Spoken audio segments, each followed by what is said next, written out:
This is the one with pigmen. Guys and dolls. Pigmen. Andrew freaking Garfield. The Great Depression. At least 2 different final experiments. And did someone say pigmen? It's called Daleks in Manhattan. Here we go!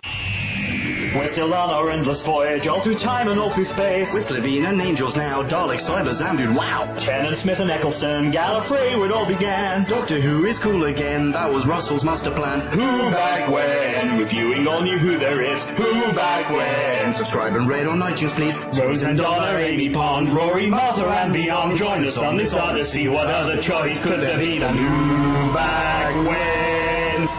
Who back when? Welcome, ladies and gentlemen, to another episode of Who Back When, a Doctor Who podcast. Or Dogpast. You damn right it's either of those things. This is episode N032, Daleks in Manhattan, for better or worse. And with me tonight, on my left, is... Pumpkin. Hello. And to my right... Nicolele, how you doing, podcast land? How are you fine chaps doing today? Good. I've had a decent amount of martini now, so I'm ready to review this episode. Yes, just we need to blur it slightly before we can take it. And on that note, let's jump into a bite-sized chunk of Who. Bite-sized chunk of Who. It's the 1930s, the Empire State Building is being erected. And the project's new shadowy masters need it to climax prematurely. The master atop the building needs to capture an oncoming gamma strike, and the Daleks, now in Manhattan, are enslaving poor people, which at this point, post-Great Depression, is everyone, to fit it with Dalek aliens. Good thing Andrew Garfield and the dude from Phantom Menace are there to save the day. Also Doc and Martha. Martha to a lesser degree. Hilarity ensues. Please go over. You are welcome. Why, thank you. You organised really well there. Okay, so where do we want to start? Cold open? Cold open. Yeah. And it only gets colder from there. Okay, so we're in, obviously, the backstages of a showgirl routine, some sort of cabaret, right? Yeah. And they're all getting ready, and they're basically like, it's the 1930s, it's the 1930s, it's the 1930s. Oh my god, seriously. Yeah. Always depend on the... Yeah, that's... It's got nothing but like... It's got nothing but like can-can girls and one really sad-looking clown. Yeah, really sad. The saddest-looking clown. Why is he who's there? literally dropped the ball. It's like, hey guys, you said you'd give me a lift when you were done. And so we're introduced then to the lovers, Tallulah and Laszlo. Yeah. Tallulah, 3 L's and an H. Quit yelling! You schmucks! That was pretty good for a lass from Norfolk or Norwich or wherever the fuck she's from. I thought it was actually a pretty good accent. I Fairly think... big caveat, though. Do you guys feel that, and Doctor Who's probably a good playground for this, or sandbox for this, that British actors do a better American accent than American actors do a British accent? We would say that, though, wouldn't we? We would, Because but we I know think exactly it's what they're not objectively quite true. With one exception. Ewan McEffing Gregor. Oh. God. Yes, but Speaking of Phantom Menace... Yeah. Yeah, no, his American accent is terrible. Sorry, Ewan, if you're listening. Not anymore, he's not. Yeah, but he's the make-weight for Dick Van Dyke, isn't he? He's the other side of the spectrum. Yeah, he's our generation's Dick Van Dyke. I've always thought that about him. Anyhow, sorry. So Laszlo and Tallulah are introduced. They love each other very much. She's the star of the show. He's a stagehand. Yeah. And she's off to meet his mother. Yes, yeah, exactly. Like, they are so super duper in love. Also, about them, before we press record, you, Nick, mentioned that you had looked up Laszlo in the trivia and found that he was actually American. Actually American, so for Illinois, and a Scorpio. Nice. Those Sexy. are all of the facts. Which I think means, though, in this review, we have to play Spot the American. Oh, okay. Yeah. I mean, well, let's just guess. Sure. Let's see what happens. All right. Yeah. Tallulah, also Scorpio, by the way. Does that make them compatible, or is there going to be friction later on? I don't know. Ooh. Listeners, right in. For that. Okay. I was not impressed by Laszlo in this cold open. Why, because he's super duper cheesy? Well, because she says, how do I look? And he says, like an angel. She's like, that's on the fucking billboard. Like, She's dressed like an angel and something. yeah. I don't know, I kind of like this one. I watched this episode twice, as in rewatched it twice. Once on my iPhone on a train, and once just now before you guys popped by. Yeah. The first time, I thought this was cheesy as F. The second time, just a moment ago, I thought, actually, this is kind of a nice scene. Yeah, I'm with you. Let's explain how this is presented, though. There is tons of music in the background. Like, there are girls shouting. You can hear the audience clapping in the background. Like, there is the noise of the theatre. Yeah. Tallulah has to go on stage. She's called off screen, basically. The big point there to put a pin in is that she gets a little white rose. Whatever, she scampers off. All of a sudden, we hear a pig. Everything goes quiet. No more audience, no more music, no more clapping, no more anything. Well, the other thing is that so we get the whole aliens feature, trick of something very quickly moving across, like a shadow moving across. Yeah. We're supposed to, oh god, something moves incredibly quick and is coming for us. But like you said, it's a working theatre. Yeah. There are people knocking about Moving the around right? everywhere. Except the second that this goddamn pig turns up, spoilers, pig. Anthropomorphised pig. So it's not like there's just a pig wandering around. Yeah. It's just, it looks like a dude, and if you get a bit close, you realise that he's a pig. I think this makes perfect sense. One, the door to the stage, incredibly soundproof. So anything that happens backstage, the audience is unaware, they can keep enjoying the show. Two, everybody is going to be upstairs backstage. Nobody's going to be in the wings or in the rehearsal area or whatever, in the dressing rooms. They're all going to be there supporting the performance. You don't need extraneous staff. What about Sad Clown Dude? Sad Clown Dude. We've forgotten about Sad Clown Dude, who's clearly still in the corridor counting his balls. Literally his balls. Sad Clown Dude was the warm-up act. Sad Clown Dude, like I'm telling you, the circus was elsewhere. He was just there. He's like, God, I thought you guys said this would be done by 8. Oh, the ringleader's going to kill me. Our 2 points about this cold open. Number one is we clearly hear like oink oink pig noises all over the place, and he still keeps calling out, Tallulah? Tallulah? Is that you? Like, what?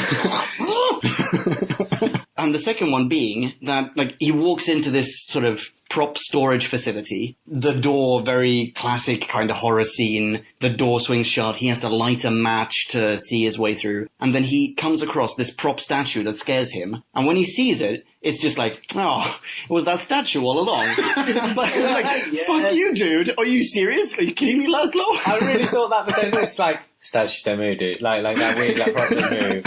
Like, what's ever stirred you from your, from the dressing room quite clearly wasn't this inanimate station. Wooden object. Which you have worked around for years by this point. Yes. This is exactly... As a stagehand. Yeah. This is your base. Also, the weird thing was like, so he's a stagehand. Yeah. And there's the stage upstairs and a performance. Shouldn't he be working? Yeah, there is that. Also, shouldn't he have keys and shit? Does he not know where the light switch is? Shouldn't he have the slightest fucking bit of wherewithal, is what we're saying. They're pirate teasing you again. Because in Gridlock, they mention pirates, no pirates. Now there's a fucking mannequin of a pirate. Oh, you're right. No pirates! No pirates. No animate pirates. Oh, guys. Been de-pirated again. Anyway, the cold open closes on Laszlo being kidnapped. by a pig monster. Yeah. Second time we've had pig monsters on the show. On New Who. Really? Probably in all of Doctor Who. Well, we had the Raxacoriphalopatorians had turned a pig into a bunnyped in, what's it called? Aliens in London? Cardiff one. Oh, no. Aliens of London?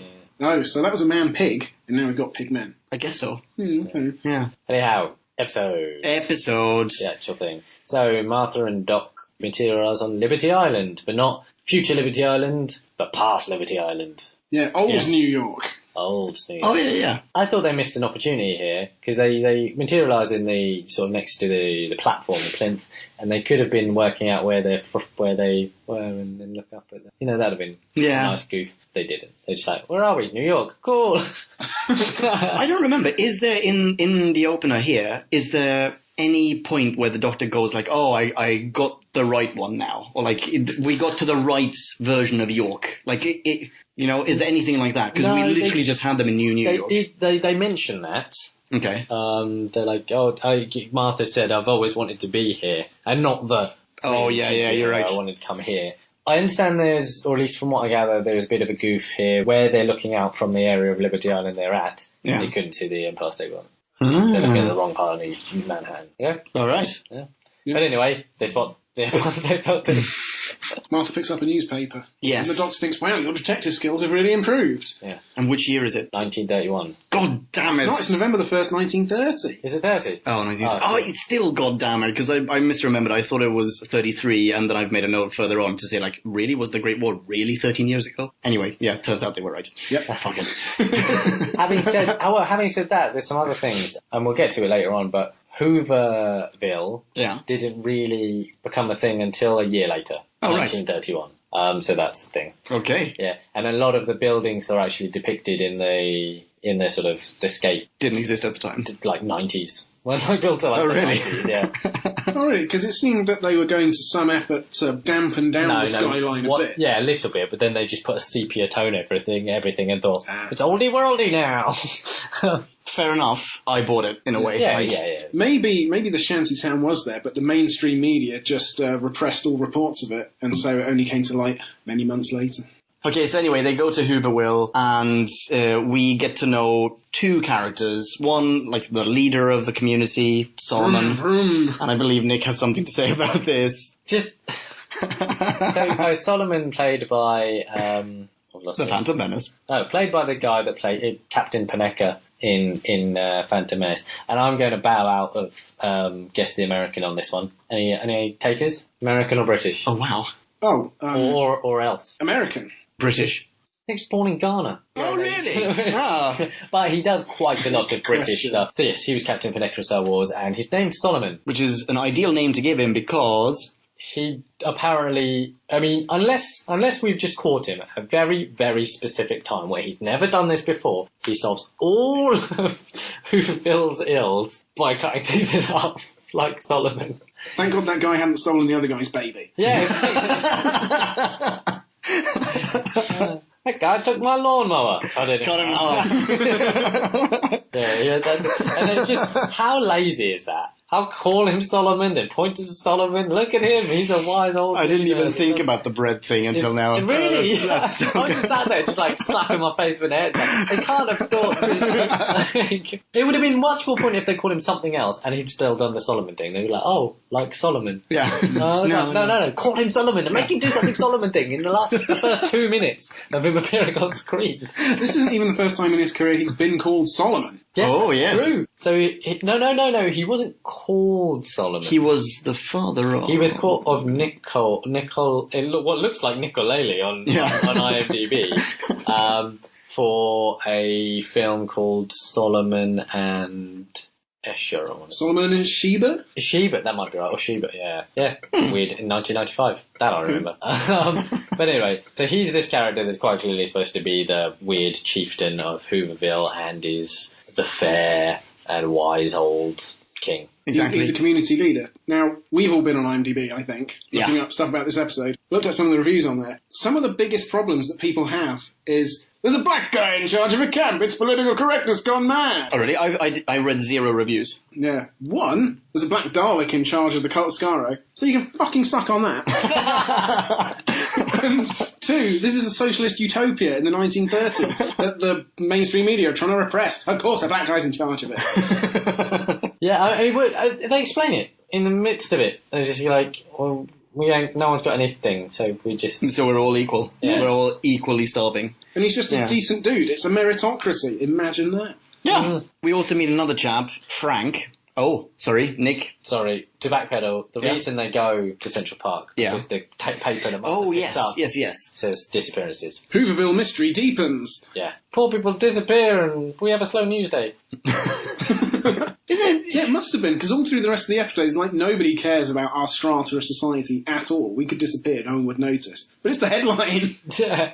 Yeah, very good point. But also, I'm sorry, but why does the Doctor care? There are injustices all across space and time, but he genuinely feels that this merits his intervention. This is a person who doesn't want to, or in some instances in Doctor Who, has said he is unable to affect change throughout history. Why would he care? Yeah. Why would he say, like, oh, I think we need to stay here a bit longer because there's a mystery? Maybe it's like his way of filtering. It's just like, okay, if the shit happens in front of me, I'll do something about it. Otherwise... But to me, it seemed as though he immediately assumed that there was some sort of alien influence. Yeah. It's very simple, illogical leap. Okay, how come this never happens? He goes somewhere, there have been, like, missing people or whatever, Yeah. and then he investigates, and it's just some fucking serial killer from Ipswich. Yeah. Let's write that. It's not aliens at all, it's just some fucked up dude.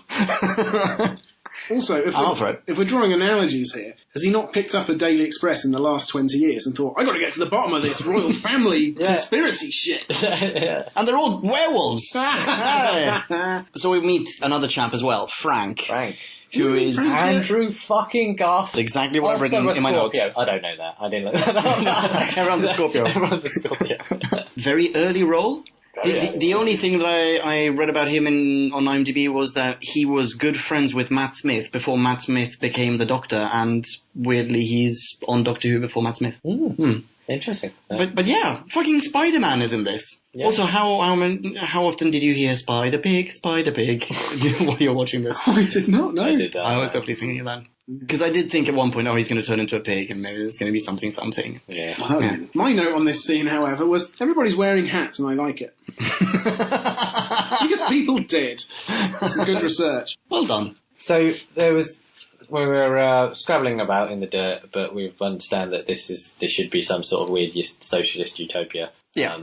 Damn capitalism, ills, etc. And people have been disappearing. Yes. And we should blame the rich people for this. Well, very clearly. Immediately. Except the rich people in this case manifested by the erection of the Empire State Building, which also happens to be the location or headquarters of the people who are actually kidnapping people. Yeah. Don't mistake my tone, podcast land. That's absolutely exactly what you should do when you see random poor people go missing. Blame the rich people. Follow the money, podcast land. Follow the money. We then go investigating, is that right? Well, no, I think we cut to the Empire State Building. We have that scene where it's like, exactly as you said, blame the rich people, but it's Solomon blaming the rich people, and he goes like, check out that building. How can they build the tallest building ever when people are starving and, right here in this shanty town? Points at the Empire State Building, cut to the Empire State Building. We're the bad guys. But you don't cut to that immediately. You cut to, like, a recreation of all those shots you get on people's walls. Of the guys.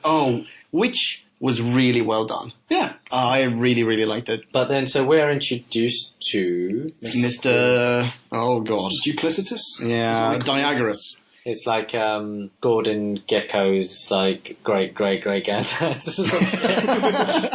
Yeah. And he's talking with the union guy who has the single worst American accent in this entire episode, and indeed acting style. Yeah, anyone I've ever seen. I'm going to say that guy is English. I will do the needful, and you guys. You IMDb him. Utterly dreadful. Not just his accent, but his facial expressions are constantly just a bundle of ticks and twitches, and he's pushing his cap forward. I was going to say, waving around. I was going to say I hated everything about his performance except when he pushed his cap forward. I thought that was awesome. Oh, I just thought that was the icing on the cake of shit.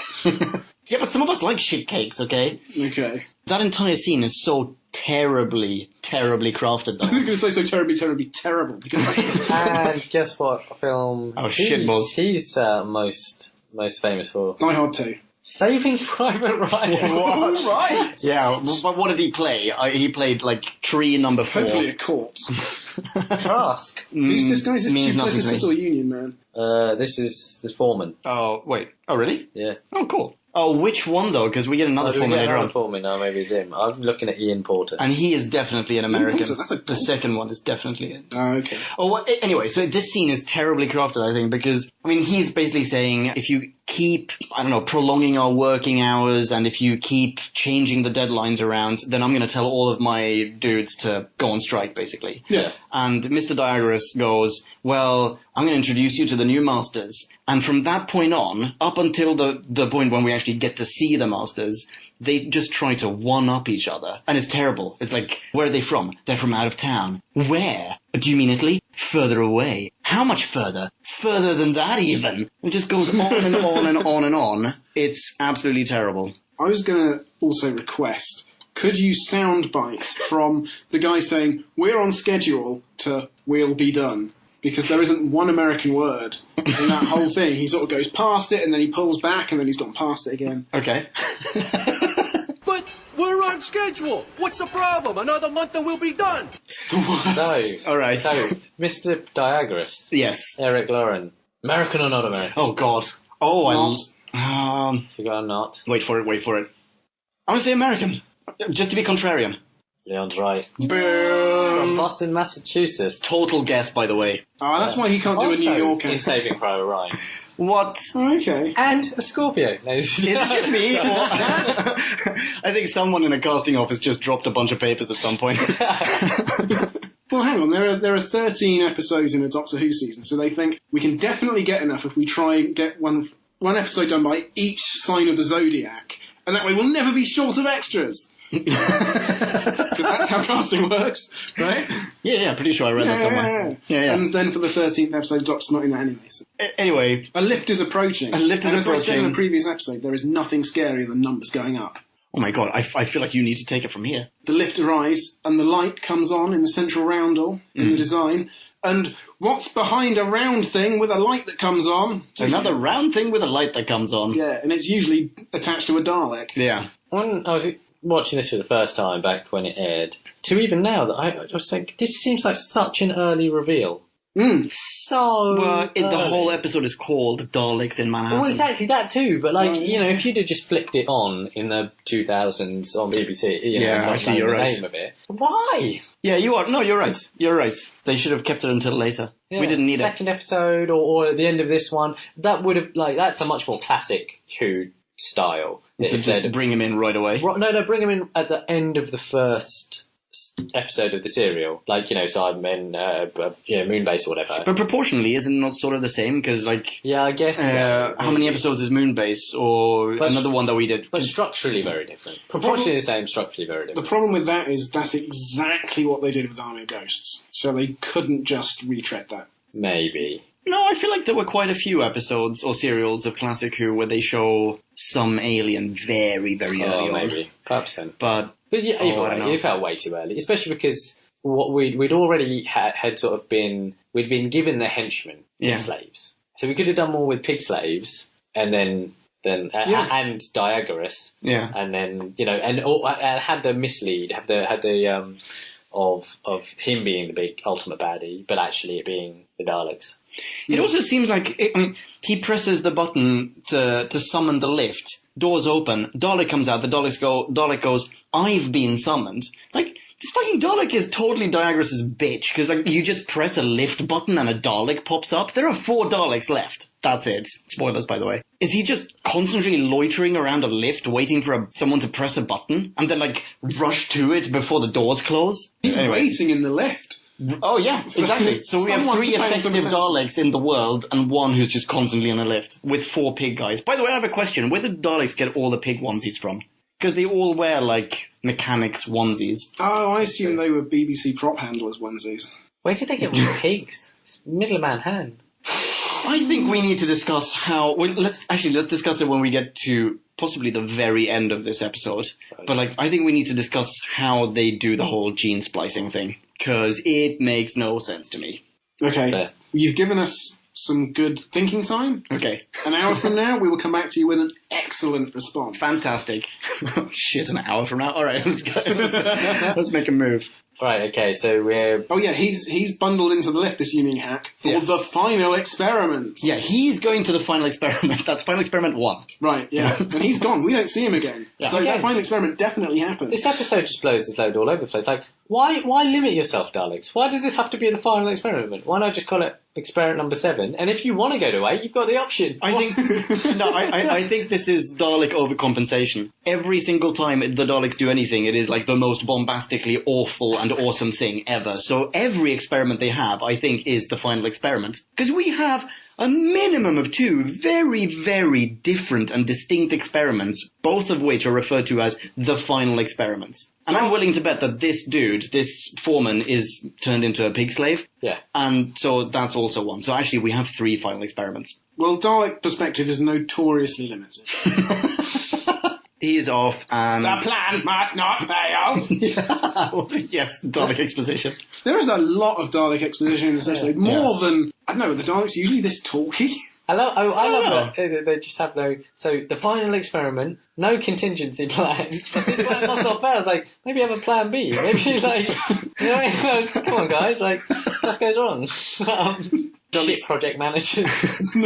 What the Dalek says is that the reason it must not go wrong is because they anticipate a gamma strike, whatever the shit that is, to approach to strike the Empire State Building, and they need to tap that energy. It's like it's Back to the Future. Like they know exactly when lightning's going to strike. They need something to harness it, right? Yes, it's not revealed in this episode. No. Did you guys watch the next one, by the way? No. Hell no. Yeah.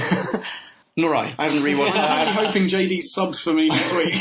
I saw that years and years ago. Back in Hooverville, Solomon is throwing away perfectly good water. You're right. You're so right. He's angry because he can't cut it in half. Okay, so we're back in Hooverville, and Diagoras. That's Mr. Diagoras. No, here's the thing. So Diagoras explains to the Daleks, because their plan must not fail, that work is plentiful and cheap, or workers are plentiful and cheap. It's like I was sat there to think, why do they pay so little? Why do the Daleks pay so little? Cheap bastards. Pay lots and you will have guaranteed labour. Daleks aren't made of money. They've got to, they've got to build the fucking Empire State Building. How much do you think that's costing them? Is it, like they share one debit card? With like a $250 maximum spend. Wait, hang on. Are they building the whole Empire State Building? Or have they just suddenly showed up and killed the actual foreman and taken over the job? I think they've built the whole thing under the guise of Diagoras. Really? But why do they have to make it pretty? Why do they have to do anything? Why can't they just, enslave lots of humans to build a very tall, easy... Why don't they just come and murder everyone, is what you're telling me in a roundabout way. Because no one can stop a single Dalek. There are 4. They can kill everyone on Earth. Yes. As they should do next week. We said we'd had a moratorium. Pun intended. Yeah, you're right. Yeah. Don't tell bad guys how to be bad guys. But I know what you mean. They could just erect a £2,000 pole on a much cheaper slice of real estate out of town. Much lower budget, very easily erected, right? Very quick to put up. That would solve all of their problems. But also, why is it not like Mexico City or some shit? Dude, gamma strike, hello? Of course. Yes, at a certain latitude, honestly. Nothing. What pissed me off about that was the Daleks. Why did the Dalek, whatever that Dalek is called, Sek? Bob? No, Sek is the leader. Sek, and there were 2 others. There was a Dalek Khan before who was the leader. Was Dalek Khan killed before? Because now Dalek Sek is the leader. No, there are still 4. They definitely say there are only 4 of us. The Dalek Khan was the leader. Yeah, before, right? Yeah. Now it's Dalek Sek. Anyway, whatever. This Dalek, why does he assume, assuming it's a dude, why does he assume that Mr. Diagoras knows what a gamma strike is? And you go we have to complete this, there's a gamma strike! Maybe he explained it before, when they started the Empire State Building. Okay, fair enough. Yeah, I'd take it back. Anyhow, but... This is why it can't be built in Mexico City, you moron! Getting back to the economics of the situation, why do they... so they quite clearly have the means to manipulate, I don't know... shit tons of people. Yeah, and get money and whatever. Why did they, really scrounge on the workforce? Because if you... It was it's $1... When Pythagoras goes down to... Pythagoras goes down to the Central Park to canvas... For workers, it's it's $1 a day. It's that's slave wages. Just make it $2 a day, and no one. And you'll have more volunteers. Yeah, and you can kill them and not pay them, which is your intention. So I don't really understand why you're you get $100 an hour. He just wanted to gloat. He just wanted to belittle them. I think what we were trying to get there, as from a writer's standpoint, is he's really bad. He is a super duper not just selfish that, boy. but the framework, the framing of this is the Great Depression, and this is actually what happened to people, but for legitimate jobs, legitimately dangerous, shitty jobs, like a dock worker job or whatever. So that then, when the kids who watched this in whenever it was 2007 or something, when they go through their history books and it's people were forced to work for $1 a day, they're like, yeah, well, of course, because they were working for fucking Daleks. Yeah, exactly. I've got a question as well. Yeah. They've got lots of pig slaves. Why don't they just get the pig slaves to build it? They're low intelligence. Yeah, they do say that. Oh, yeah. Well, and we are definitely going to have a conversation about that as well. Okay, anyway. So Solomon rebuffs Pythagoras' advances on behalf of the entirety of Hooverville. Yeah, but then ends up volunteering anyway. But, so the doctor volunteers, as does Martha, to go down a sewer. As does Spider-Man, to fix, there's been a collapse. And Solomon comes along to keep the kids safe. I think, is that the inference? Yeah, maybe. Yeah. Actually, I made a mistake before. This is where Andrew Garfield shows up. Yeah. Yeah, it's my note. Andrew freaking Garfield. You will hear me try and say 30 minutes ago, are you sure that's where... Yeah, I think you're right, yeah. I always note it down. We also have, before they go to the sewers, Solomon properly explaining to the Doctor people are disappearing and they're not coming back, and he's in the tent, and they're just vanishing into thin air, and the Doctor's... Well, Martha and the Doctor are quizzing him entirely separately. Like in the last few episodes, where they're not really... There's no chemistry between them. Doctor's sat on this side of the tent, you see him ask a question. Martha's on that side of the tent, asks a completely different question, and just... back and forth between the two of them. What I did like was the explanation. Yeah. That was cool. It was like, well, people must go... Yeah, it's a very good line. Time. And they said, people wouldn't leave everything. When you got nothing, you keep all the way you got. It's like, that's a good line. Well written. Yeah. Well written. That is a much better framing of the era that they're in than the fucking paying $1 a day. Well, I guess both of them work pretty well hand in hand. But that line is particularly well written, Really and it well doesn't really feel like it was written by whoever wrote the dialogue upstairs. Like, that was caught in a redraft. The attempts at realism in this wildly fantastical sci-fi episode are the best bits. Yeah. They really are. You want more New York, don't you? You want more New York, and you want more Central Park and all those other things, and less Dalek pig slave. I think that's the equation here. Yeah, pretty much. Yeah. Okay, moving on. Okay, so Spider-Man, Solomon, Doc, and Martha go down the sewers, and Spider-Man immediately goes, "You could hide an army down here." Wow. I wonder if that's foreshadowing. He's talking about his grandpappy who fought on the side of the South in Tennessee. Holy crap. Whoa. That's what I think anyway. It's like I can smell the tobacco. The chewing tobacco. We're joined by the Colonel, ladies and gentlemen. So, they get to know each other a little bit, Frank and Martha, and we get Frank's backstory, which is he was sent out of the home, of the familial home, because he was the oldest and they couldn't afford to keep him. Yeah, because I think his uncle was killed by a mugger, and then he ran away. It took me a few seconds. But again, him coming to New York via the railroads, just hitching rides and looking for opportunity there, that's another shot of decent realism. Yeah. The little Asobo. Yeah. The yeah, no, but actually, I agree with you. Okay, but so the Doctor makes an astute point as they're wandering and chatting. No collapse yet. Yeah, walked half a mile, no collapse. Until they stumble upon some weird space bugger. Yeah. Translucent, glow-in-the-dark shit. Dalek splooge. Dalek splooge. It was the rejected member from the Cult of Star. He's like the fifth Beatle. Yeah, he was the Spice Girl that didn't have rhythm. Sploogey Splice. Sploogey Splice. And you've got to pick it up. You've got to pick it up. Yeah. I loved that line. I loved her delivery of it. I loved everything about that line. I thought the same thing, yeah. You've got to pick it up. We haven't really talked about Martha so far. What is your impression of Martha up until this point in the episode? Yeah, she's pretty good, I think. Yeah? I think so. We have in the beginning, we have a lot of like, oh my god, I can't believe, no, she's not American. Like, oh my god, I can't believe that we're traveling through time. This is amazing. It's like, you've been all over time and space. You were kidnapped by, like, a cat. Yeah. But she couldn't relate to any of that before. This time, she's like, I've seen this in all the old newsreels. Now it's come to life. Shakespeare? What? Newsreels? No, but like, surely she's read about Shakespeare. Like some mouldy old first folio written in some weird Middle English. She's still excited. I'd still be pretty excited. I won't be like, whatevs, Nick. Okay, yeah. But, so, yeah, I know I actually think she's been pretty good, and super hot in this one particularly. Don't know why. Okay, I don't think that her appearance has changed in any way, but I feel like she's almost not part of the story at all. I feel like she's just kind of tagging along and enabling the Doctor's lines. That is absolutely what's happening. She's always enabling something else or being a device. There's very little... I probably latched onto this line because it's the only sort of Martha-specific thing that changes later on in that episode. That changes, but then I would argue that Doc hasn't had a lot to do so far. I don't know. He takes her to Hooverville. Actually, yeah, you're right. Yeah, He's done nothing so far. But it does change towards, like, I guess, Act 3 of this episode. Martha suddenly gains some agency and turns a little bit badass. As does the Doctor, actually. Yeah. Anyway, where were we? Well, this is the second appearance of the Empire State Building in Who Back When? Yes, it is. We had the Empire State Building in The Chase. The Chase with... The Chase. Always The Chase. Vicky. Hartnell, Vicky...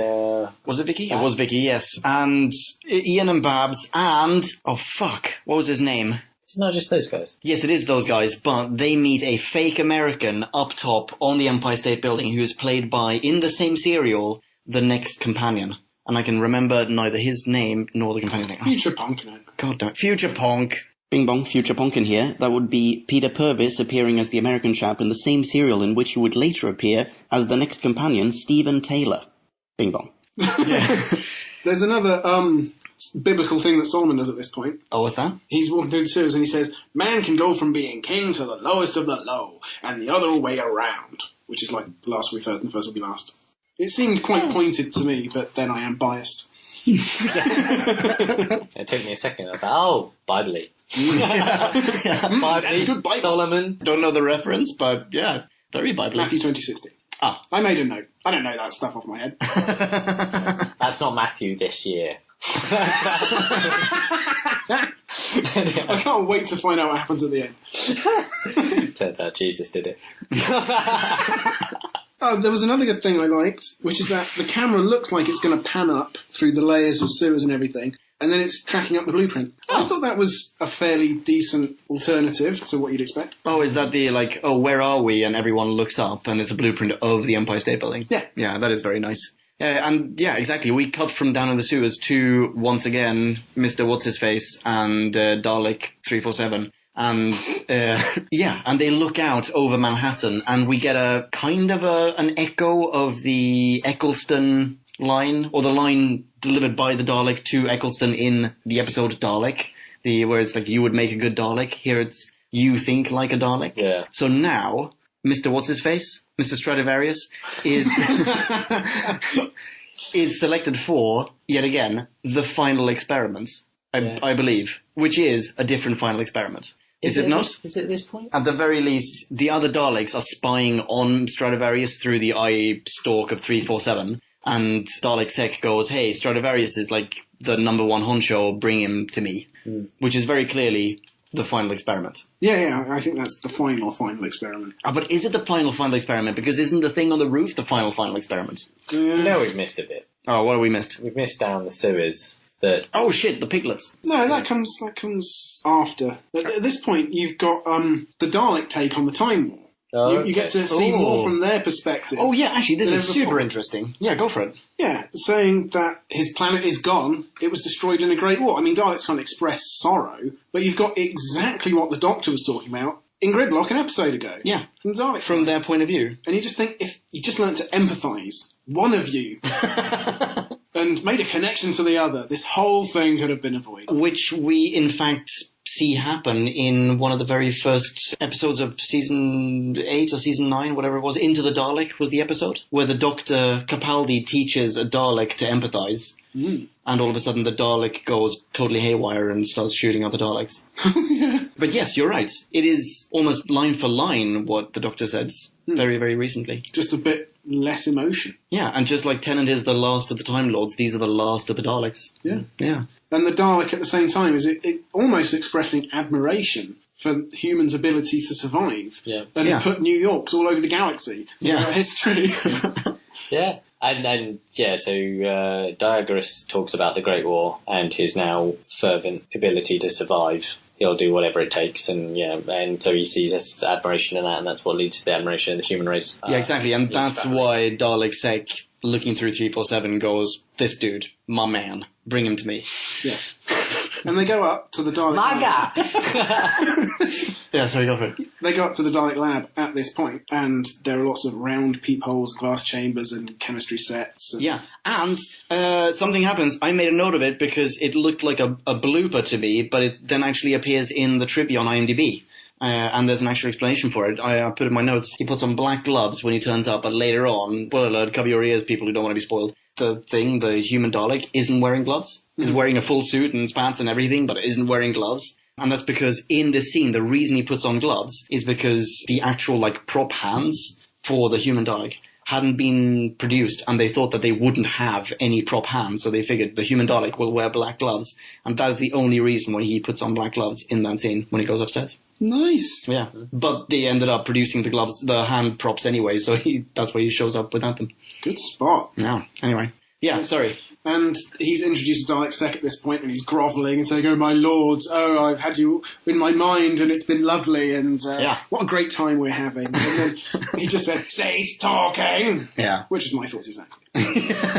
Meanwhile, there are like pig slaves all over the place. There are so many of them. I'm starting to think that pig slaves are what happened to Jabba's guards when they retire. Honestly, you watch one Rogue One trailer, and it's all you can think about. That was a really cool trailer. And Captain Panaka is all over the shop. Yeah, that's right. So, at this point, you get down back in the sewers and you hear a piggy squeal. There are quick cuts, and there's a camera looking down there, and it's not down there, and it's looking that way, and it's not over there either. It's, oh shit, they're everywhere, and it's sort of failing to generate tension, but they're trying. Yeah. So we get a lot of running through tunnels, being chased by pig monsters. Then... Well, no, because first of all, you've got the strangely alluring pig. Like, the pig excites the Doctor's compassion, which he hasn't had for a couple of episodes now, so quite a feat. Okay, yeah. And he's just sitting looking forlorn against the wall. I don't know why. That's never explained. It's not like he's Laszlo, because Laszlo turns up late looking completely different. Yeah. And being, well, his own character. So I don't know what this pig... Was this pig bait? Are they that clever? I don't think so. I think, like, every now and then... I think Frank was right, because Frank, a.k.a. Spider-Man, he says... Oh, is it Spider-Man? Well, Spider-Man says there may be survivors, they may be stuck down here, and wouldn't you go crazy if you were stuck in the sewers for, like, ages? I reckon this is just a pig dude. He's a Jabba god who's, like, massively crazy for having stayed down there by himself. Yeah, by that. Yeah. Or possibly, like, they didn't erase all of his emotions or all of his intellect or something, and there's, like, an ounce of self-identification in there. Could be. It's pretty terrible. Also, maybe the sewers aren't dirty enough for the pigs, because these are very clean sewers. Pigs would relish wallowing in filth. Yeah. And there isn't any. It's almost cruel. Oh, that's...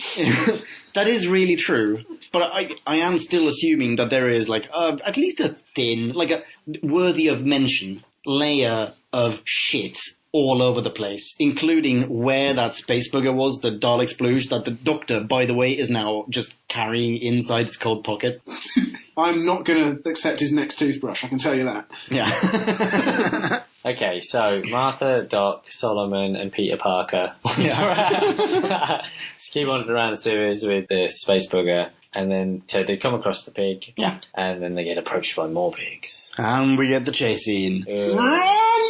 Which then culminates in that very, very frequently, all too frequently used trope of someone has to, like the last one in line, has to stop running, pick something up, and like lose time and momentum just by, like, for nothing. Yeah. Which, Spider-Man does now. Yeah. Absolute garbage. He gets bitten by a radioactive pig. Yeah. Spider pig. Anyway, the rest climb up, and what do we get? We get the Doc screaming, "No!" He hasn't been this animated all series. And so he wants to go back for, 30 seconds worth of friend. And we got to go back. No. Yeah, Solomon has to be the restraining factor, influence in the room. Yeah. Thank God we've got Tallulah there. Hands in the air, no funny business, you schmucks. I can't do the accent at all, I apologise. Some guys are just pigs. Great line. Not my Laszlo. Cool. Okay. We get a forlorn looking Tallulah tell us about how Laszlo's been kidnapped, or doesn't know that, just Laszlo's run off. She thinks she can run off. Why would a guy invite you to meet his mother and then take off? Yeah, right? Logically checks out. Yeah. I think there are two things happening at the same time. There's like, maybe not at the same time. Oh, whatever the fuck it is. We've got Doctor and Solomon talking about like how we now need to rig up some sort of weird rudimentary DNA scanner thing to identify this piece of shit that I picked up in the sewers. Yeah, funny that it's crawling with DNA. It is spooky. By the way, the Doctor refers to it as soundbite 25 minutes. Just rigging up a crude little DNA scan for this beastie. A beastie, which is what former companion wee little Jamie would call every alien. A beastie. It was a beastie. But so that's going on in like behind door number 1, and behind door number 2 we've got Martha and Tallulah with 3 L's and 1 H, totally just telling each other how wet they are for their respective boyfriends or non-boyfriends. Yep. And Or that's just the man they're in the room with most often. And that's where we get the Tallulah thing. But Martha as well totally confesses to being in love with the Doctor and also confirms he does not appreciate me in that fashion. Yeah. Yeah, but now it's like it's official. It's out there. Isn't that something? Just me? We can set this Fuck in you train. guys. That was awesome. We can spend the rest of the season wondering, will they, won't they, will they, won't they? That's all I can think about. Well, it sounded like a new theme song. Welcome to Will They, Won't They? Martha is very keen on telling the police throughout this episode. Oh. And it makes some sort of sense. She doesn't take the hints, but she does at least ask when, as a viewer, our response might be, why don't you tell the police? Yeah, like, that's true. In this or every famous 5-book ever. And Tallulah has explanations for all of these things. It's like, no, I'd lose my job if I raised a fuss. Yeah, fair point. Yeah. There's some thinking that's gone into this episode. Yeah, I think so as well. And then we get another District 9 moment, because someone is still leaving a white flower for Tallulah in her room every day. So, question. How long ago was Laszlo... Like, how long ago did Laszlo disappear? Because I get the impression that it was, like, yesterday. If that. Yeah. What's this with a daily flower? How... No, this was not like a week ago. No. Where is he sourcing these flowers? Sewers. They're sewer flowers. Sewer white roses. He is 100% giving Tallulah sewer flowers. Giving her sewer seconds. Yeah. Every day there's a white flower and a brown trout. So, Solomon has gone back to camp, and he's rousing his underclass. Yeah. And People and Frank are being taken, and I made a pledge for peace, but now take up arms! Just setting up stuff for later. Yeah, exactly. Shea guava. And then you get on the top of the Empire State Building, workers heaving the heavy cardboard into place. Oh yeah, which we didn't even talk about, which is the first mention of Dalekanium. We even see the bits of Dalek that have been stripped, as in we see where those bits used to be attached to Again, Dalek. slight note here is that I would have thought, what would have been cool as this first episode is that we don't know it's the Daleks, but we see panels like that. Yeah, which like sort of give it away, and yeah, sure. Absolutely. And then we get this fuck's sake. Yeah, I agree, but not only does the episode name give it away, we already saw Daleks in the Next Time on Doctor Who, last episode. Yeah. But you know what I mean? All of that could have been erased and redone in a different way. Oh, yeah. I agree. They definitely should have done that. I just see opportunities for that to have been a better reveal over the show. Yeah. They didn't seem interesting in holding anything back, because I read about this episode a bit online, and lots of people were complaining about how the full-on Dalek human was on the cover of the Radio Times. Oh, yeah. Not even that, which they took a couple of minutes to reveal at the end of the episode. Everyone knew exactly what was coming. Yeah. Yeah. So they bungled everything. Yeah, total nonsense. Speaking of Daleks, we're getting back to the Daleks now. Yes, because the chromatin solution is ready. Yeah, which I think is part of the final experiment. That's final experiment. Asterisk. May not be final experiment. Terms and conditions apply. Oh, and at this point, the other Daleks, decide to voice some objections to the plan. Do you know why? Because not even they know what the final experiment is. That's why. They're like, Dalek Sec, you have got to be out of your fucking mind. Actually, you know what pissed me off about this? Is that quite clearly, things were constructed and whatever, and they were like, final experiment, this is what we can do, we can do this, blah, blah, blah. Yeah. Go get this guy. It's like, did no one thought, just the inception meeting, the initial meeting, everyone go, should we not? Why'd you wait all until the last, that's like some bullshit, it's like people you work with after something has already happened go, told you it was a shit idea. That doesn't help me, we're already here. Well, that much is true to life then. They definitely could have exposited this earlier, if they needed it at all. Daleks do nothing but produce exposition. How can they keep this huge a deal from each other? At no point did a Dalek go, why are we building this lab? Because we've completed the serum. For which we have no use as far as I'm aware.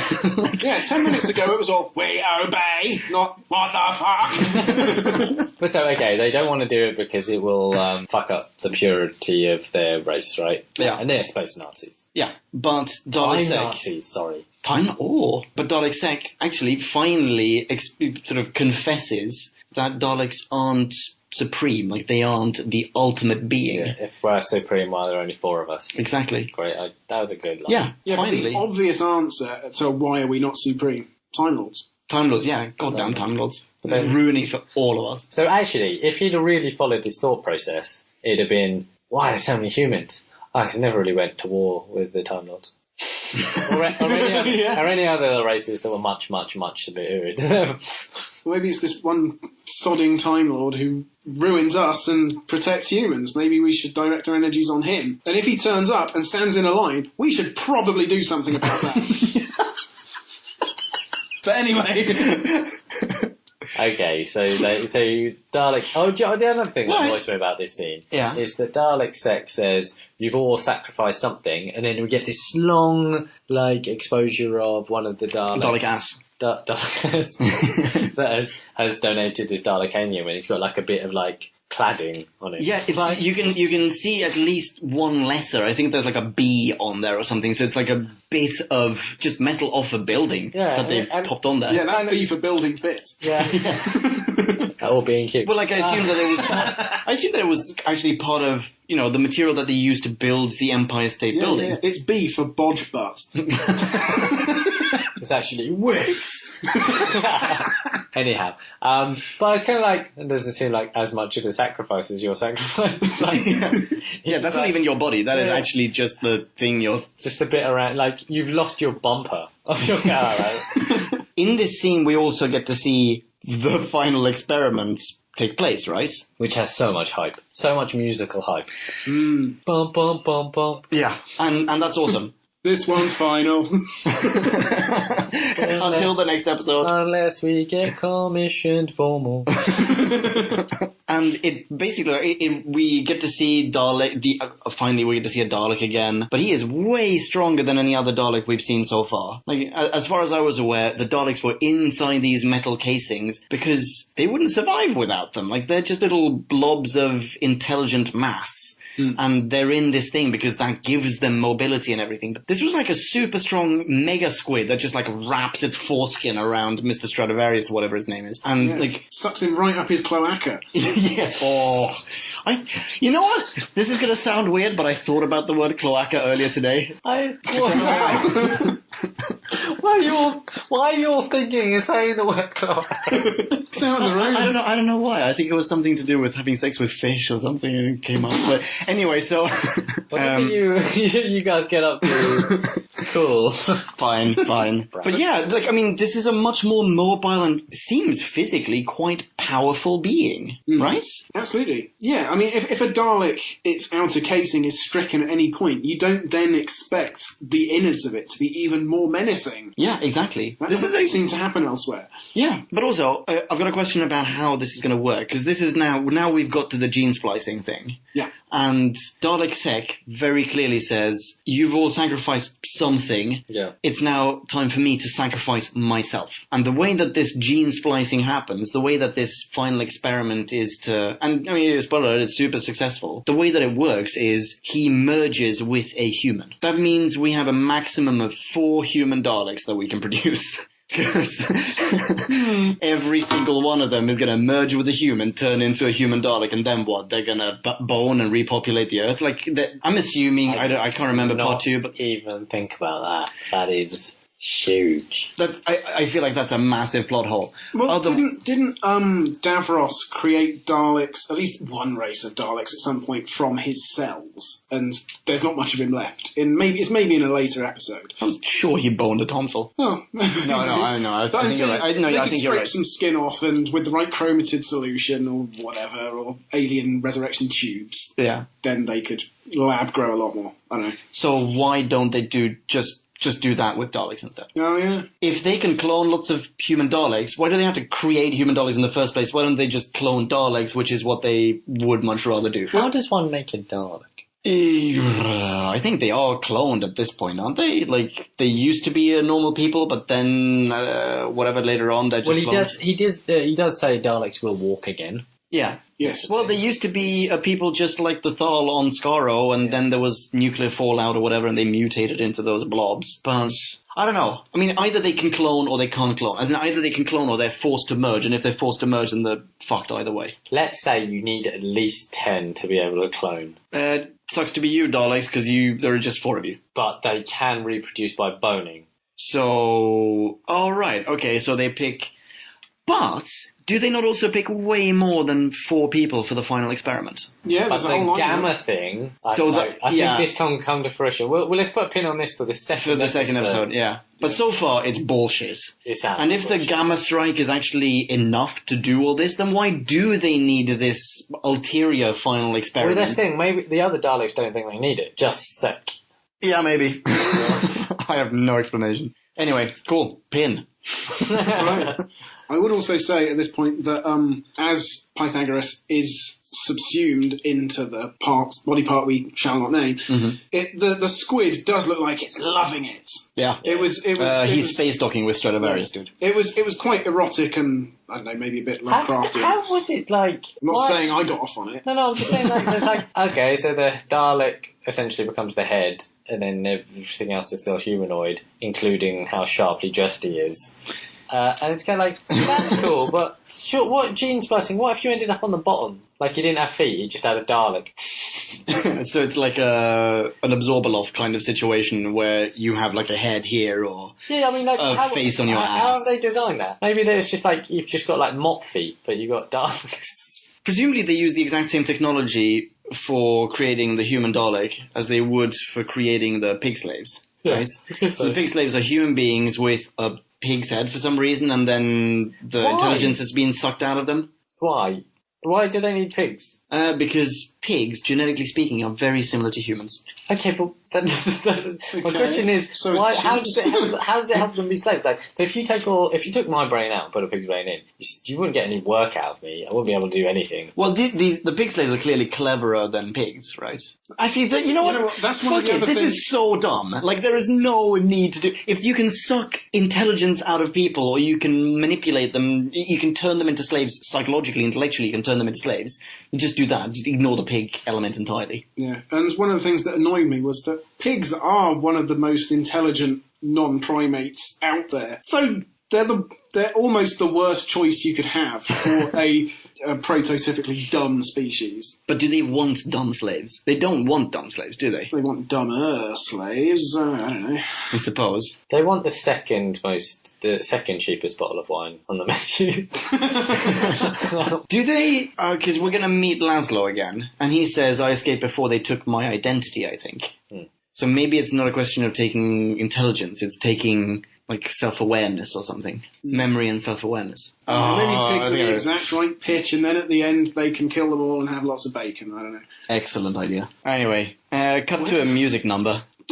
Yeah. Which is a whole song about boning. Yeah. Yeah. It really is. Also, possibly a 3-way. Oh, really? Well, I just remember her saying at the beginning it was like, you, me, and her. Oh, yeah, one of the lines is like that. And then it's like, you put the devil in me. Yeah, you put the devil in me, my evil little angel, you put the devil in me. Yeah. It's clearly just saying, my vagina, you just slid your penis inside it.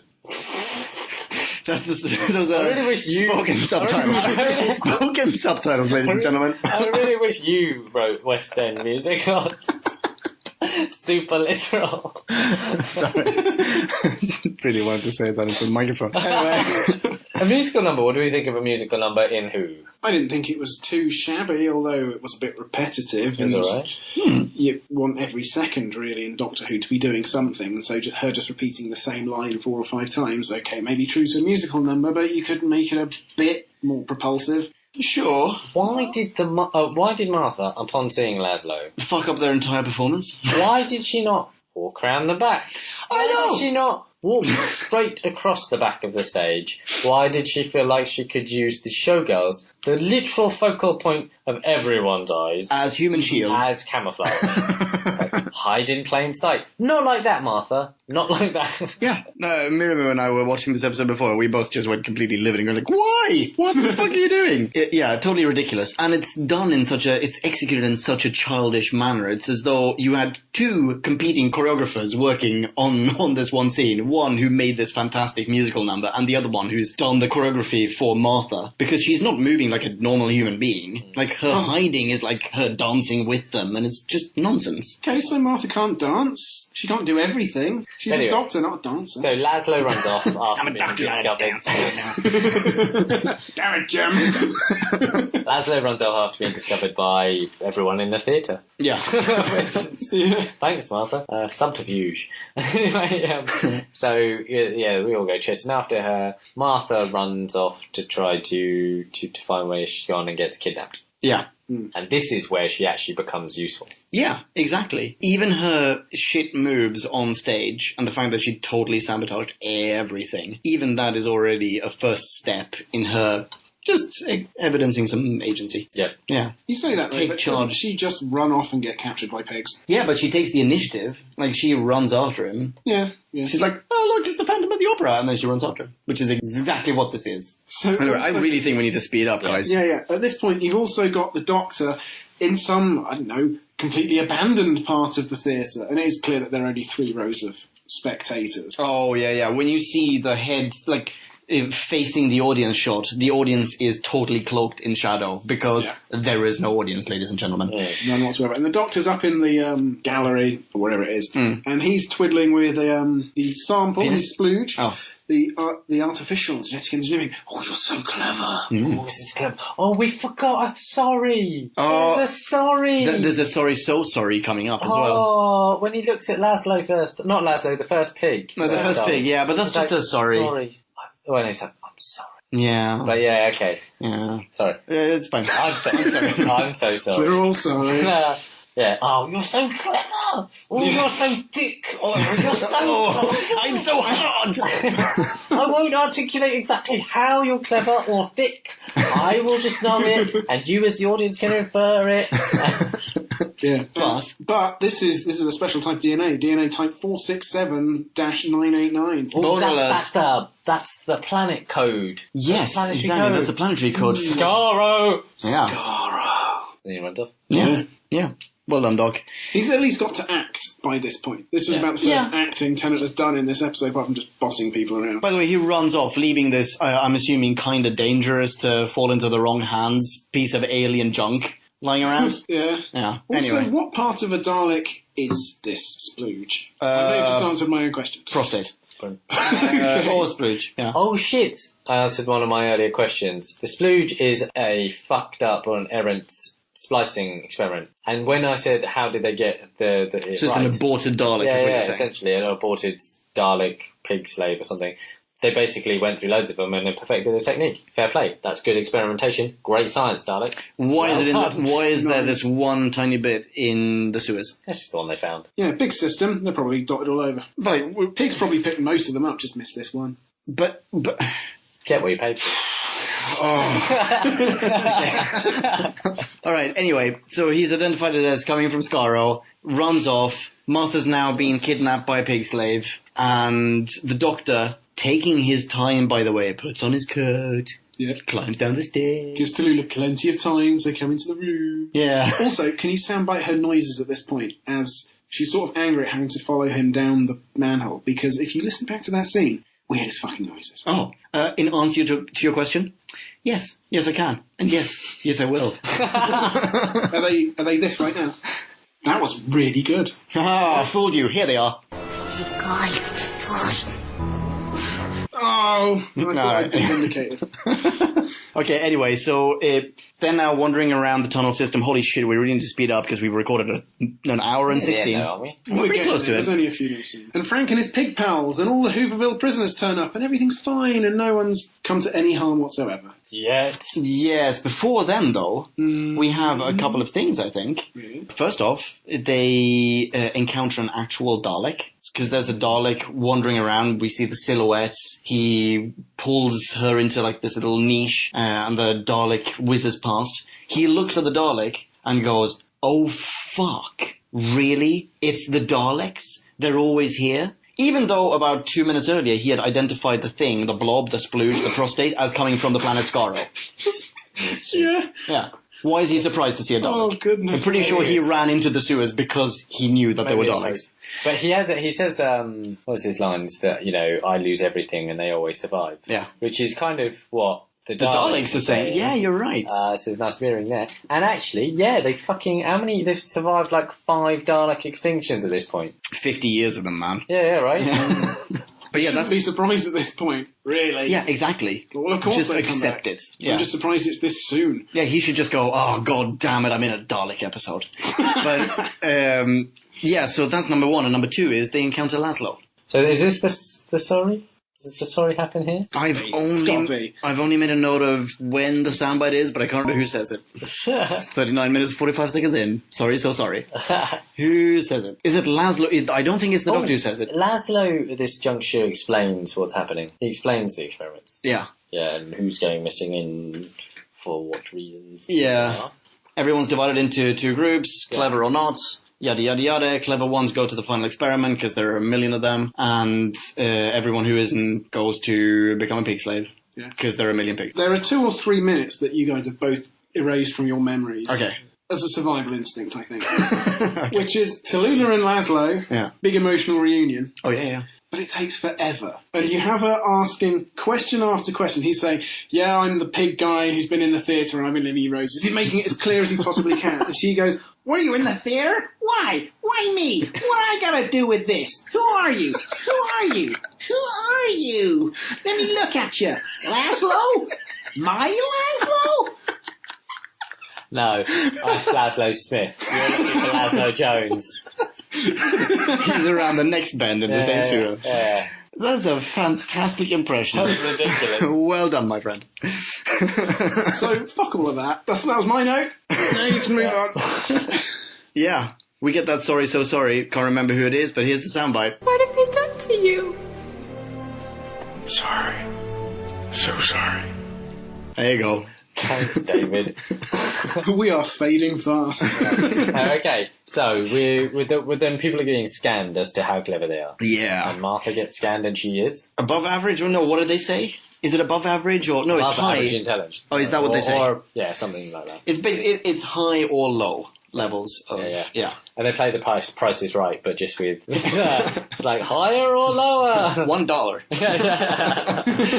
Oh, and also we get the scene of the workmen on the mast. Yes. Yes, the mast. Oh, fixing the Dalek.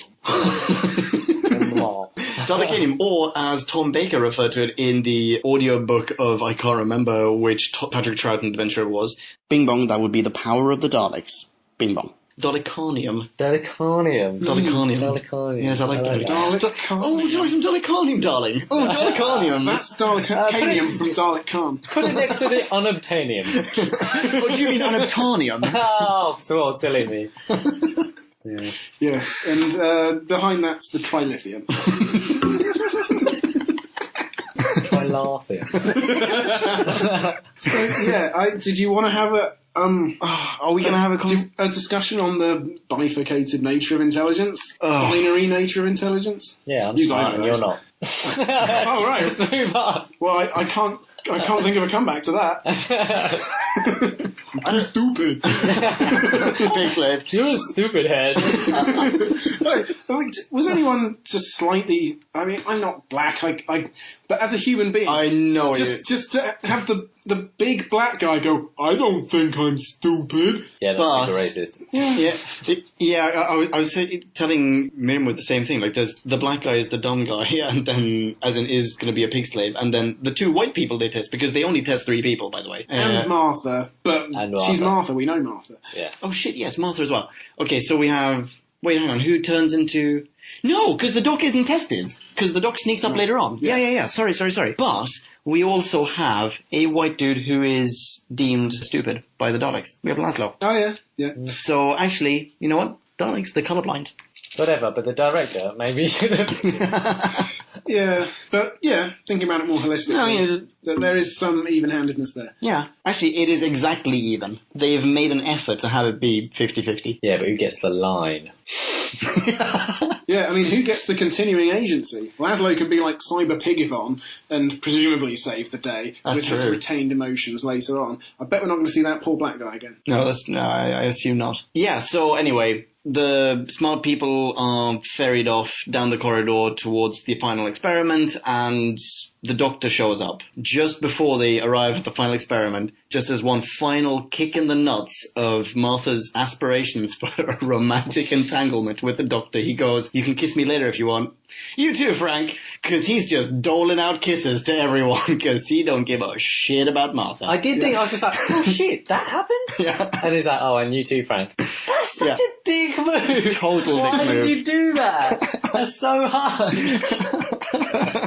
But plus, I mean, if you get a chance to snog Andrew Garfield, you're definitely going to do it, aren't you? Oh, dude, anecdotal value alone. Although I'd kind of be like... What did you do yesterday? I don't know, I just made out with Spider-Man. I feel like if Andrew Garfield wandered up to me and was like, hey, do you want to make out for a little? I was like, yeah, but do you mind if you pretended to be Tobey Maguire? Hung upside down. And I found it a bit weird.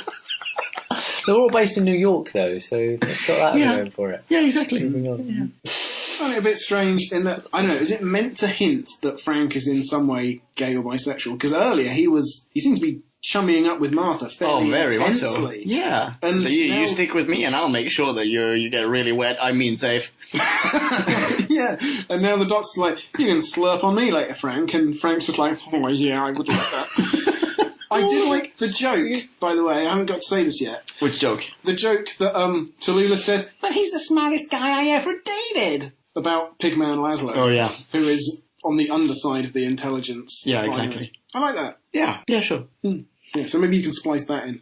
The low intelligence are taken. Become pig slaves like me. So that's not fair. You're the smartest guy I ever dated.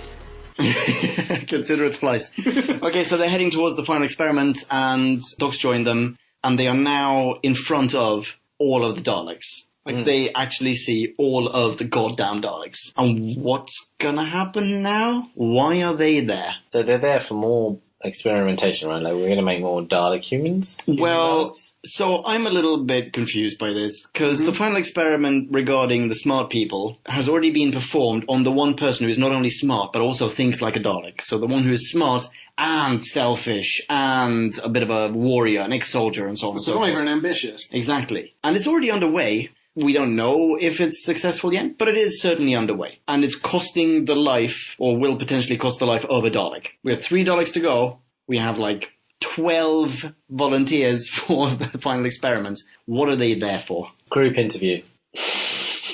Yeah, I mean, they don't even have enough Daleks to use on all of them. This is an assessment day that they've turned up for. It's there's going to be a lot of like critical thinking, like maybe some role play, some trust falls. Yeah, can you work as part of a cult? That sort of thing. Yeah. That was amazing. That was really good. And then they'll pick like one person to be like the head cashier. So yes, we're at the dawn of a new age. The thing opens. Dalek Sec, the experiment is complete. The Doctor is hiding in amongst the crowd. You're hiding in plain sight. Yeah, the plainest sight. Yeah, it's absolute nonsense. And then he even says a minute later, well, I can't answer the question. Why is he hiding here in plain sight? Yeah, exactly. Do you know what's fucked up? Is that it's not like these are other Daleks that won't know this iteration of Doctor. They've met him. Yeah. Yeah, they are other Daleks, but these other Daleks have also... Well, these ones have met him. They have met him. Yeah, looking at the last incredibly tall building they were in, he was there. Yeah, true. Anyway, Dalek Sec opens his car. he opens his boot. What's under the bonnet? Yep. And out steps. No. That's far too straightforward and simple. You have got a cerebral cortex crouching down. Dude, it looks like a scrotum in a net. Okay. Like that first look at it is just like bundled up. Like, imagine a nutsack, right? It's a warm day. Anyway, let's not go down that road. It's definitely a scrotum in like a hairnet. That's exactly what it is. Okay, maybe your scrotum in a hairnet. Yeah, it may very well be my scrotum in a hairnet. Screenshot on whobackwhen.com. Spot the difference. Spot the balls. Spot the balls. That's such a localised joke. To people that have to be like 30 or older and have lived in England and got the pools. Anyway. Wow, I didn't get that joke. We've already lost our host. I did not get that at all. We'll cut that. So yeah, but anyway, it's all incredibly slow, which, as for reasons we discussed earlier, is completely pointless. Yeah. And you see his hands and they're shaking, and he stands up really slowly. And hands without gloves, by the way. Yes, yes. Then eventually we see his head. Yeah. The Daleks wheel back in awe. Yeah, and it is... Davy Jones, you're not in this franchise. Yeah, and it actually just looks like someone plonked a Dalek on top of the head of a human. Yeah. And then he takes a leaf out of your book and goes, I am a human Dalek. I don't know what you're talking about. That is what we're talking about. Yeah, he's the future. He is the future. End of episode. Yeah. Why is he wearing a suit? Why is only his body affected? Because they got it right. They got the splicing right. They engineered it.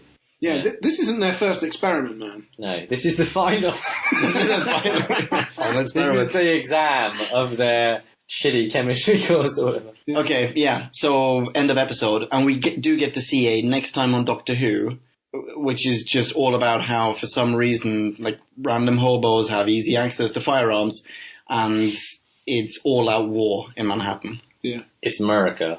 America, fuck yeah. America. Number one. And there's one shot of your future Dalek man, and he's just looking moody, and no idea what he's doing next week. Yeah, that's true. I don't remember at all. No. Right, just one final thing to note. Okay. In the credits, someone is credited as Hero Pig. No idea who that even is. Whatever. That is awesome. That is amazing. Reviews. Take it away, Nicoletti. All right. It's an obviously poor episode for a load of things. All of the plot holes that we discussed. The relatively hackneyed use of Daleks here. They had to pay a lot of money to use the Daleks to Terry Nation's estate. Why for this? Like, why? So, like, there could have been some other, horrible villain that they concocted for this purpose. They did not need the Daleks for this. So that was a bit anticlimactic. New York was cool as a setting. Depression-era New York was cool, actually. Solomon was actually pretty good. He's pretty cool. He's pretty badass. I'm going to give this a 1.6 on the Richter scale. All right. Yeah. Interesting. Okay. I'm going to write down my score. Are you going next? Nick pointed to me. I am his successor. Okay, I got to write down my score before you write your... Okay, so shut up. Go for your review. Go for it. Okay, this episode, again, not as I had been led to expect, wasn't an out-and-out disaster. But it's got fewer jokes than Shakespeare Code, less tension than Gridlock, and worse accents than the Doctor's Royal Belgian one.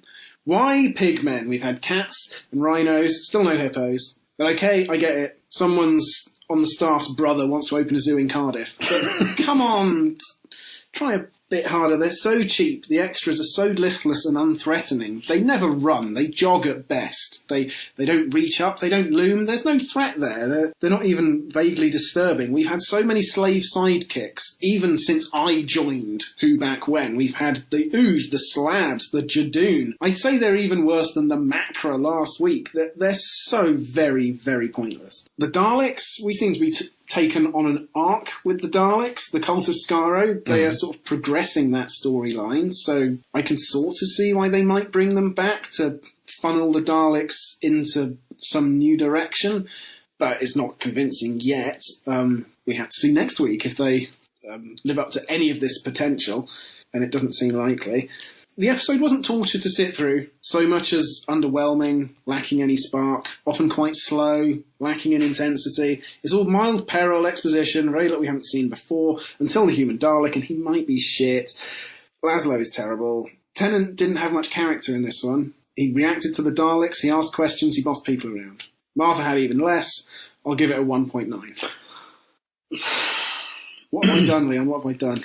I gave this a 1.9. Oh. You gave it my 1.9. I wrote it down beforehand. I wrote mine down hours ago. I wrote mine down before you said it. Yeah, spoiler alert, I'm giving this a 1.9 as well. That was a fantastic review, by the way. All right. Both of you have beautifully encapsulated this episode already, so I'm just going to comment on a couple of points and I'm going to add a couple of my own, but I'm not going to echo. The New York setting, yes, also like this, but I really don't feel like we got much of it at all. We had a panorama, we had the Statue of Liberty, which, by the way, is a giant, what are they called? The angels? Weeping angels? Oh, yeah. That's a giant weeping angel, by the way. Yeah. We get the panorama of Manhattan, and we get Hooverville, but we don't really get any New York. I like the New York setting, I like that you have New Yorkers, and I actually kind of like the cheesy, what are you talking about? I still can't do the accent. I like that. But I'd like to see that actually interacting on the streets. I want to see... More New York. Yeah, I want to see actual fucking people walking around the streets and doing things and having jobs and, like, you know, whatever. So that's, I think, kind of a lost opportunity. Or missed opportunity. What else? Pigs were mentioned. I don't understand why we have a second encounter in New Who in less than 3 complete series of alien, like, pig mutants. But we don't get a reference back to the first one. We had a pig astronaut, a fucking space pig, in season 1 or 2. No, season 1, sorry. And now at the start of season 3, no one goes, oh yeah, because this is what aliens do. Because this is exactly what fucking aliens do. God damn it, Doctor, do you not remember what happened like 7 episodes ago? Or like 10, whatever, something episodes ago? So yeah, another missed opportunity. Daleks. I think the Daleks were really interesting in this one. I don't understand their plot at all. The fact that their evil bad guy plan is so dumb that not even they themselves know what it is, and that everything is spliced across their complete roster of plans. Everything is called the exact same thing. It's absolute garbage. That's what pulls this down for me. But the Daleks themselves are super interesting. They're insightful. They suddenly are echoing the same emotions and thoughts that the Doctor has expressed in previous episodes, as you pointed out, Nick. I think that's awesome. Laszlo is absolute garbage, total nonsense, complete drivel. Why did we not talk about how he, the producers have deliberately made him not quite as unboneable as the rest of the pig slaves? Like, he's kept his hair and so on and so forth. Like, he doesn't wear the full pig makeup. As far as we're aware, he was physically changed, but intellectually he remained the same. So why has he retained his hair and so on? Like, fuck it. Yeah. Anyway, clearly those two are still going to get it on in episode 2. It's going to be like a Beauty and the Beast kind of situation where it's, I'm assuming, shit if I'm wrong, but like, whatever, fuck it. Yes, I'm giving this a 1.9 as well. Nowhere near as bad as I remembered it being. Well, that concludes the review of Daleks in Manhattan. Thank you so much for listening, ladies and gentlemen. Join us next time on Who Back When. The next New Who review is going to be... Evolution of the Daleks. The next classic Who review is going to be... The Abominable Snowman? Yes! And the next audio Who review, whenever that's going to be, is The Scapegoats. Can the ladies and gentlemen of Podcastland follow you chaps on Twitter? Absolutely can, at Nicolele. Ooh! That's like ukulele, but with nickel, except not. His Twitter handle is Nicolele. That's like nickel with ukulele. No, that's like ukulele, but with Nick. Oh, fuck it. You just make it worse. That's the song. When I say it, you mean my life. Everyone gets a fucking song for me. His name's Nicolele. He's a dick. It's like ukulele, but with Nick. It's the best so far. Drubaloobs, what are you? I'm not Drubaloobs for a start. I'm Drew Back When. Here's a soundbite of you singing that in some musical style. Okay. I'm Drew Back When. You'll like me. What about you, Mr. Leon? I'm at Ponkin. Here's a soundbite of JD singing how you spell that. Ponken, Ponkin. Thanks, JD. Okie dokie. Catch you in the next one. Ciao. Bye. Bye. Kablam. problemo. Did you enjoy the show? Then please do what the cosmos compels you to and spread the gospel of Who Back When. Tell your friends. Don't have any friends? No problemo. Tell some strangers. Like us on Facebook. That's facebook.com/Who Back When, all in one word. Are you on Google Plus? Then find us on Google Plus. That's plus Who Back When. And when you do, tell us why you're on Google Plus. Who Back When just got its very own Twitter account, no lie, so give us a follow. You guessed it, that's @WhoBackWhen, all in one word. Check us out on SoundCloud, vote us up on Reddit, listen to us on Stitcher, and head on over to our website, whobackwhen.com, where you can leave a comment, submit a review of your own, and peruse our visual index of aliens, monsters, and more, which increases in kablamos with every episode. And lastly, give us a rating and review on iTunes. Not only would it make us super chuffed, and it really, really would, but as thanks, we will transmigrate your iTunes nom de plume into the credit list of trailers for fake Doctor Who audiobooks produced by Who Back When. Have a poke around our bonus episodes to make more sense of that. That's it. Rock on and be rad and excellent to each other. Catch your earballs in our next classic Who review, new Who review, or, still funny, audio Who review. Ciao. Who Back When?